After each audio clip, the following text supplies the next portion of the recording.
Kasus kekerasan dalam rumah tangga atau KDRT yang menyeret seorang bos perusahaan swasta berinisial RIS 53 tahun terhadap anak kandungnya memasuki babak baru.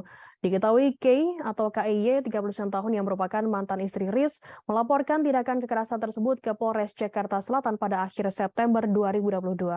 RIS dilaporkan atas tindakan kekerasan terhadap dua anaknya KR 12 tahun dan KA 10 tahun. Kasus tersebut sempat viral di media sosial seusai video RIS yang tampak memukul kepala anaknya berkali-kali. Dalam video lain juga tampak RIS membanting barang-barang dengan emosional. Pengacara KIY Muhammad Syafri mengatakan RIS pernah dilaporkan ke Polda Metro Jaya atas kasus yang sama pada 2014 lalu. Namun masalah tersebut diselesaikan dengan cara kekeluargaan dan tak ada hukuman bagi pelaku. Sepanjang 2014 hingga 2021, RIS masih melakukan kekerasan kepada anak dan istrinya, meski para korban tak mempermasalahkan.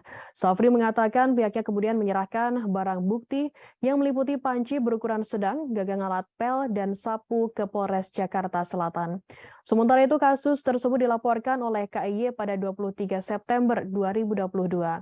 Tindakan kekerasan tersebut terjadi di apartemen Signature Park Tebet, Jakarta Selatan sepanjang periode Mei 2021 hingga November 2022. Kapolres Metro Jakarta Selatan Kombes Pol Ade Ari mengatakan pihaknya kemudian menginterogasi 7 saksi yang terdiri dari pelapor, korban, kemudian terlapor, dan para saksi. Dari pemeriksaan sementara, RIS mengaku kesal karena anaknya kerap menghabiskan waktu untuk bermain game. Dia berharap anaknya bisa belajar saat sekolah dilakukan secara daring di rumah. Kedua korban diketahui tinggal bersama RIS lantaran KIY sudah bercerai dengan pelaku pada Januari 2020 lalu. Dari hasil penyelidikan, pihaknya memperkuat dugaan dengan penganiayaan RIS terhadap anggota keluarganya. RIS menendang punggung korban menggunakan kaki. Selain itu, terlapor juga sering memaki dan marah kepada para korban hingga melontarkan kata-kata kasar. Saat ini pihak kepolisian telah menaikkan kasus tersebut dari penyelidikan menjadi tahap penyidikan. Ade mengatakan pihaknya sudah mengumpulkan fakta dan bukti-bukti termasuk video yang beredar di internet.